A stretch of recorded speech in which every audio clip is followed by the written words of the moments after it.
Hello there, guys. Welcome back to another episode of Juan on Juan. We are currently at week 9. I have already done 8 weeks of these things, plus a couple of extra ones, like my analysis of a couple of the things. I did the mid season superlatives, and I've loved it. I've had probably the greatest time I've had in a while doing something. I really feel like I'm passionate about this. I'm going to continue to do this. And it's just crazy. We're already halfway through the season, and it's been a hell of a season, man. And let's just jump right to it. I wanted to talk to you guys a little bit about some stuff like the Kalichi Osamale case. It's looking like it's going to become a bigger issue, a bigger thing. It's going to be a players association issue where now they're starting to step in, and not just because of him, but also because now Trent Williams with the Redskins, he's having issues as well. Um, to where now they're considering potential action against the Redskins. And the Redskins, funny enough, they're trying to play it cool and fluffy, light and fluffy. They came out and said that they look forward to an independent review of both parties. And yeah, that did not go over so well with the player association. DeMarcus Smith came out and roasted these boys. He he's not playing at all, and I love it. I love that he's defending Trent Williams. I think this tumor thing is a big issue, and I think it's something that we need to have resolved, as well as this Osamale case with his shoulder. I just never seen teams like just so blatantly go out of the way to hurt these players or not look out for their best interest at heart. I understand that it's a game. I understand it's a business. I understand that you want your best pieces out there regardless. But I don't think this stuff is right. NFLPA Executive Director DeMarcus Smith made clear that his organization will support Williams, who asked that the union not go forward with the Redskins' request to review medical records. So that's what the Redskins did. They said they wanted an independent review by the Player Association to show that they did everything right.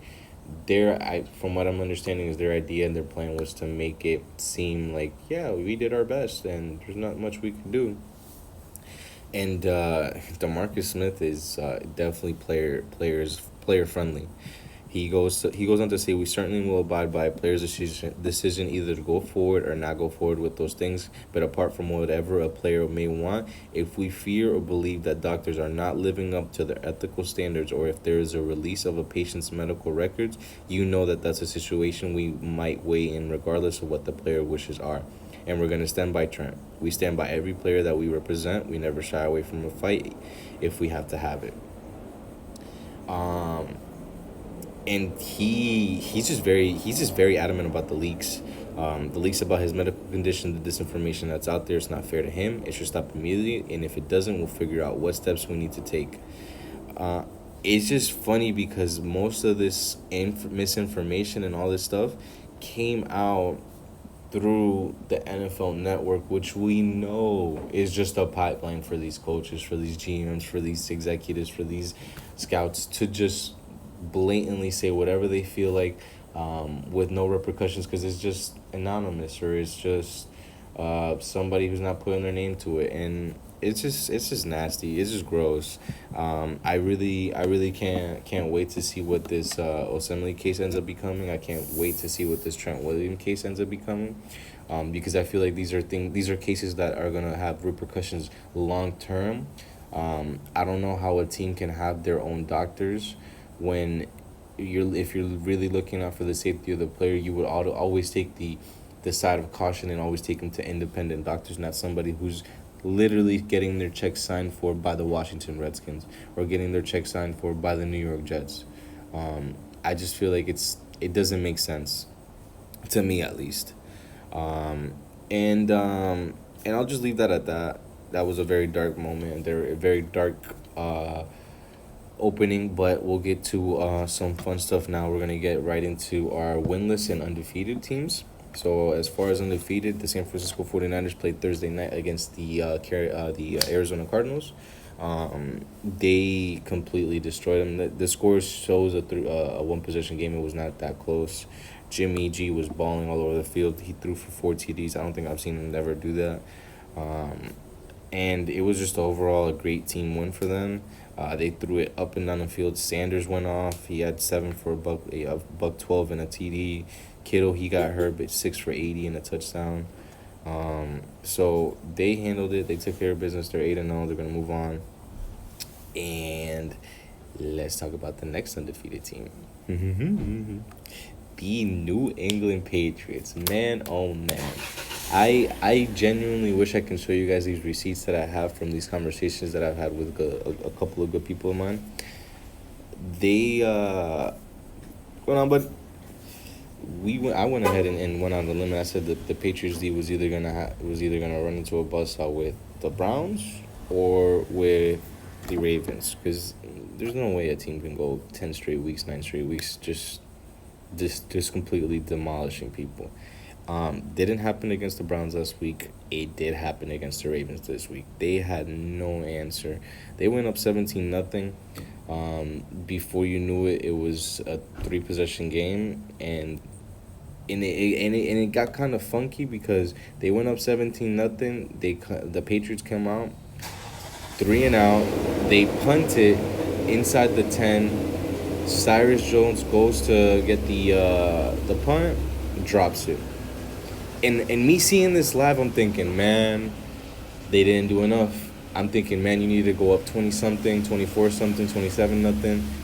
And you only went up 17-0. Now you gave them field position, which obviously they capitalized, scored a touchdown. They went ahead, scored a field goal. So now we're 17-10. And I'm thinking, wow, okay. They caught up to Lamar. They figured out his tricks. They figured out how to stop that option-based run system, RPO, whatever you want to call it. And then you see Baltimore just kick it into high gear, score a touchdown. It ended up being a 24-10 game. They came back, hit another field goal. So they went into halftime with the score being 17-13. And then this is when the Ravens just kind of hit it into full gas, and Lamar just took over completely.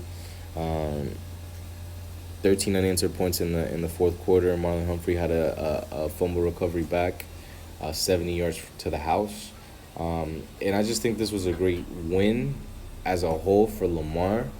I definitely think this is going to do a whole lot for his confidence because, man, let me tell you, it wasn't just him running, because he had 60 yards rushing and 2 rushing TDs. But the passing is what caught me. It was what completely caught me off guard. The Patriots are known for taking your best weapon away. What's their best weapon? Either Mark Andrews, Marquise Brown. Really had non-distinct games. Can't even tell you what they really did. Did nothing for me as far as fantasy football. But I saw Nick Boyle getting multiple throws, multiple catches, a touchdown. And I'm thinking to myself, the Ravens know what the hell they're doing. They went ahead and said, you could take Mark Andrews, you could take Marquise Brown. I got other players. I got other options. We're gonna go to our second or third or fourth option, and we're gonna succeed. Not just that, I saw plays where Lamar Jackson throws probably, and people might really fight with me on this one, but he throws probably the most accurate short to intermediate route or throw that I've seen in a while. Like, his throws are literally like in stride. I've seen Dak, which a lot of people and Skip Bayless love. They throw the pass and it gets caught, but it's behind the player, low or high, and the player doesn't really have a chance to catch it in stride, run it upfield, get extra yards. That's not the issue with Lamar. Lamar is deadly accurate between, I would say, 0 to 15 yards. He is deadly and precisely accurate. That man can throw it like it's nobody's business. Once after that, then okay, I'll give you the limitations, which is something he's gonna have to build upon his game. But man, Ravens 6-2. They're a game back or a game and a half back of the Patriots. And I can't even tell you how excited I am for this team, man. They really look like they're going to go for a run right now. If Lamar stays healthy, he looks like he's going to be an MVP candidate, right up there with Russell. So it was just great to see a team win. Because like I said, they had a punt return, or they had a punt fumble. They had a fumble return for a touchdown. So they went ahead and they just took care of business against the Patriots. It looked like a team that was taking that game very seriously. It looked like the Ravens were preparing that. because they had the bye week before, so they looked like they were really going hard with preparations. And Lamar talked about the tape afterwards, and everything like that. And I just gotta show you guys, man. This man is a beast, man. Look at this. And I love Brian Baldinger, by the way. Huge fan of his. Look at this cut. Look at this cut on Simon. Scoop. You thought, where you at?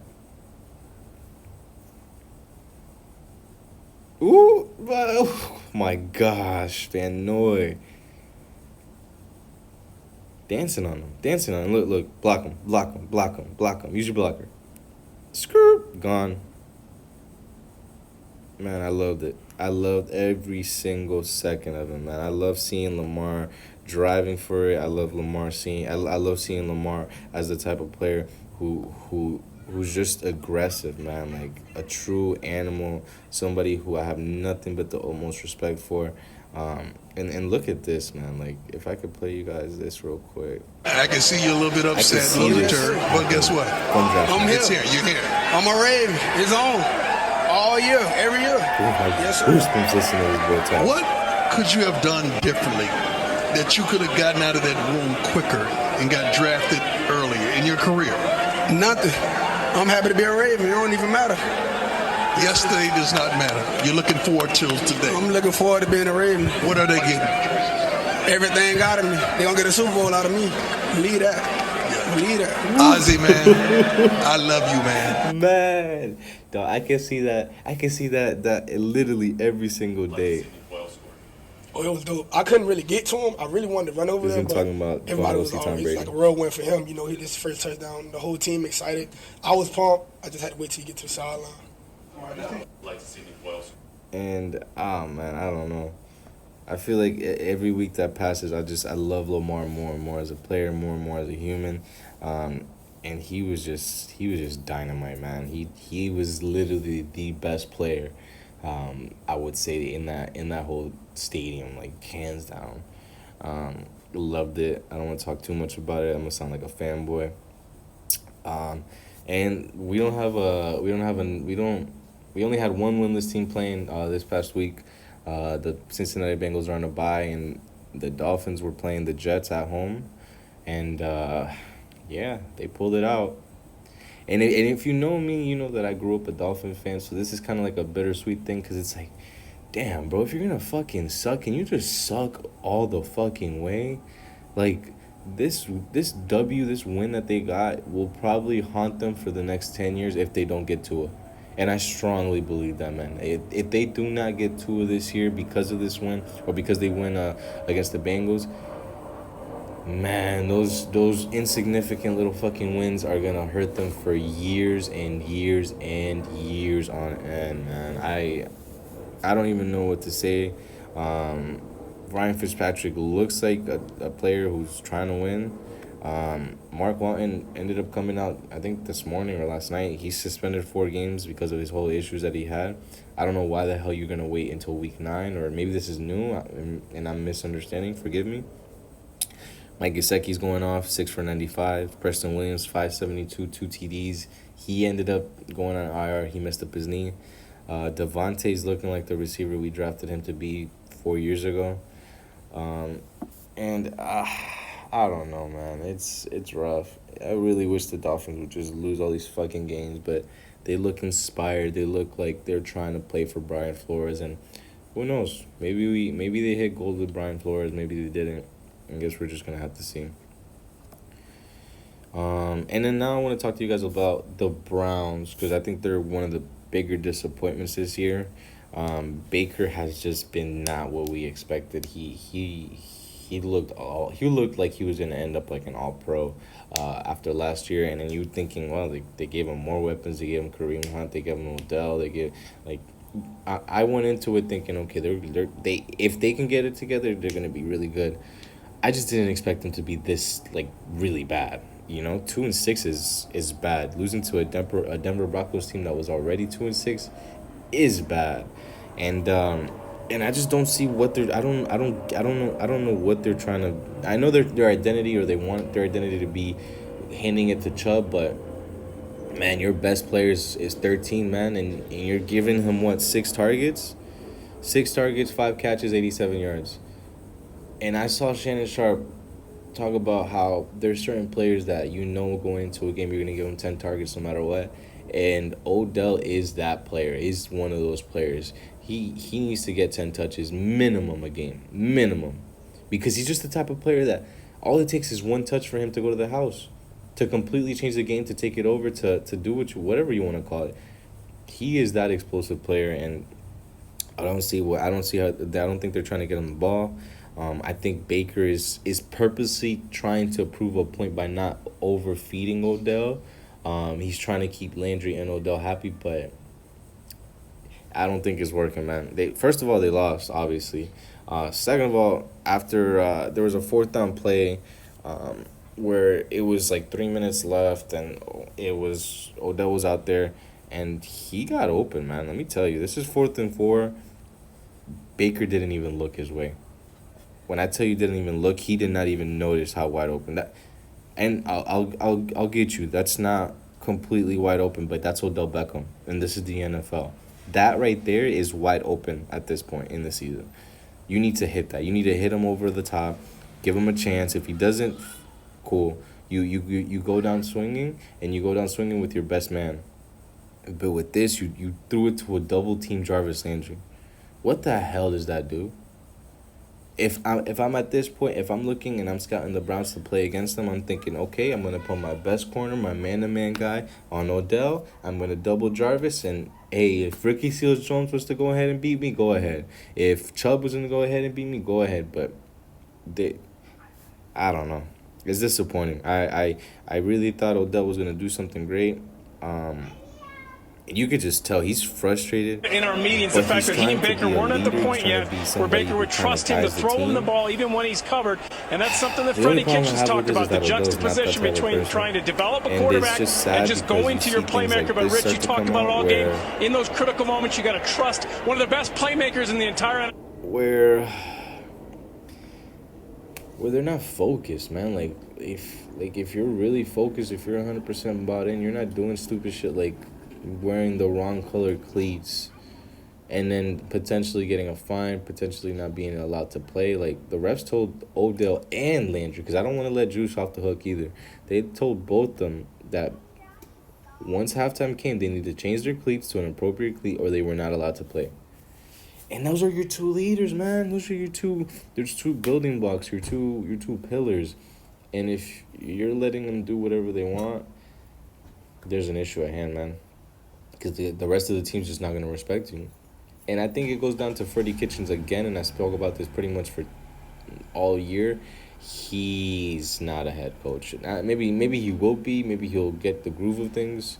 I just don't think he's going to be in Cleveland. I don't know why they would have hired a first-time head coach like that, especially one that really only took over offensive coordinator for less than a year. He was a running backs coach 2 years ago, for God's sakes.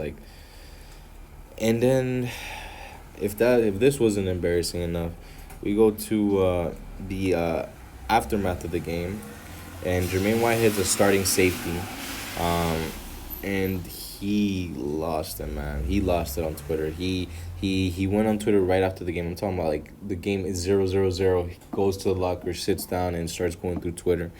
And he sees that some people were going at him about his tackling because I think he has like a broken hand or a broken wrist or something like that. And then this is his response to people. Come get it in, blood, bitch. I'm sorry. Blood blank made ass little boy. I'm out here with a broke hand, don't get smoked. He also wrote, I'ma kill you, blank. That's on blood, to another Twitter user. And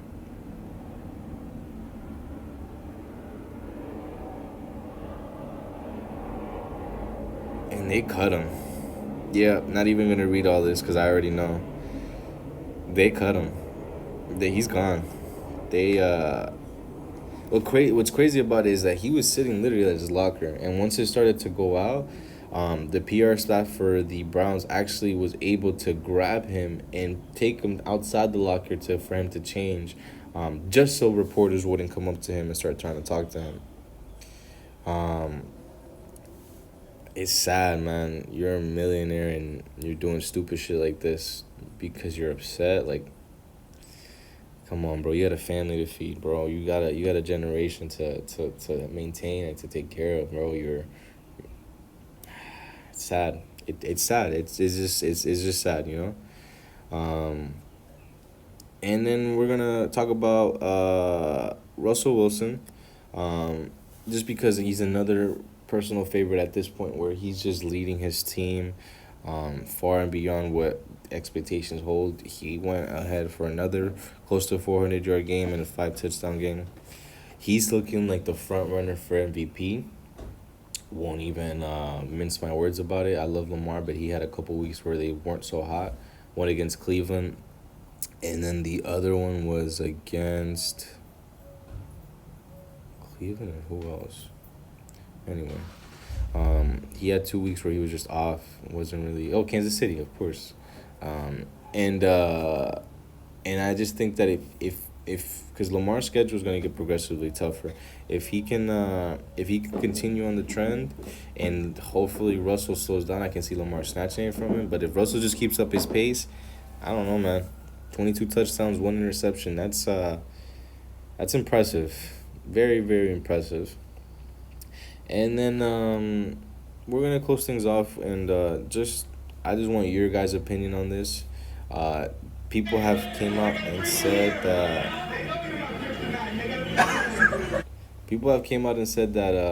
that Tom Brady said the N-word before the game. He's been very outspoken about Ed Reed and how great he was as a player, so he was excited to see him before the game. I'm going to play the clip maybe once or twice. I want you guys to tell me what you hear in the comments, if you could.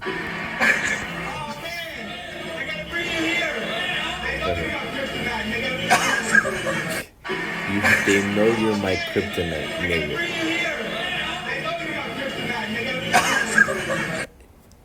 Listen, to me, that sounds like he said it. He came out afterwards, he said, that's not who I am. That's not my character. That's not what I am about, and I would never say that. But, I don't know, man. Yo no sé. That sounds very, very like it was said. And let's just go into our little Twitter, have a little fun before we close this off. Body built by Taco Bell. Body built by Taco Bell. Body built by Taco Bell. Oh, man. And this is a cool thing. And let me stop it. This was after the Bills and the Washington game. Frank Gore, OG, went up to the other OG, Peterson, and said, yo, what's up? How's everything? Yo, talk to my boy Singletary. Look, he's right here, so I'm gonna replay it. And the funny thing is AP, out of respect for Gore, just said hi to whatever. And I feel like once he actually realized that it was Singletary, he's just like, bro, I was watching you this game, bro. You balled out. Check it out. There's a nose. Then he's just like, ooh. There you go.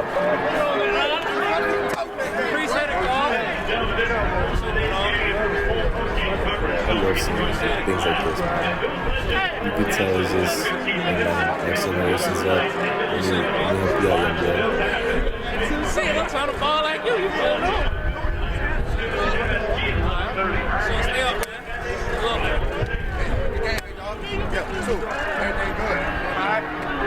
So that was really cool to see that. This one was funny. Jets fans. Hit me, I'm open. We have a quarterback. Sam Darnold. Oh, this one was funny. This is the XXL. Congratulations to the Miami Dolphins for their first victory of the season. We'd say something snarky about the Jets, but some of those guys may be playing for us in months. Yo, these guys are wild. And check this out. Check this fucking hustle. Touchdown, right? Gone, right? Wrong. Boy, run through the fucking end zone, man. Run through that end zone, bro. Love that hustle. And yeah, we see a bunch of AB nonsense. This one was actually I forgot about talking to you guys about this. But Bleacher Report's been doing this thing where with this dive master test, where they're doing every week, like they're doing like somebody comes in. I've seen Jamal Charles, I've seen Michael Vick. This week is Antonio Cromartie, think I'm missing somebody else. Sorry if I am. And this one was kind of off guard because I was not expecting this, but Cromartie was kind of adamant that he got kicked out of the league a la Kaepernick. He was kneeling as well. He has military family, so he obviously talked to them beforehand. He started to kneel. And this one was Chuck Pagano was coach, and after his cancer, Pagano took a little bit of Nah, I'm not even gonna show. He was a fucking hypocrite, bro. And Pagano really pissed me the fuck off because I had a lot of respect for that dude, because of what he went through with his cancer. But for him to come out and tell people and tell his players that we don't want you guys to kneel, because we're better than that. But when it was all about you and your cancer, it was okay. I feel like I have an issue with that. I feel like Antonio had an issue with that, and he was vocal about it. And that was ultimately what, quote, on his words, was what ended up getting him out of the league, because he was 31, he was still playing good, and he went into detail about how Chuck sat him down and told him, hey, we're going to get some healthy, we're getting some guys healthy, and Antonio's like, bruh, I'm in that room with everybody, there ain't nobody coming in healthy, everybody's hurt, or everybody's like, what's up? He wanted Pagano to admit to him that he was getting cut for the fucking kneeling. He did not want to do it. And I don't know, man. I feel some type of way about Pagano at this point. I feel like he's a bitch-made nigga. I don't think you can ever tell somebody what you believe is not okay when, like, last year you were dealing with your own issues and everybody was supporting your ass. So, I don't know. I feel like I lost a lot of respect for dude. And that's pretty much it, guys. Appreciate you guys taking time to stick with me through this NFL season. If you guys like it, please hit the like button, share, subscribe, comment, all that good stuff. Peace.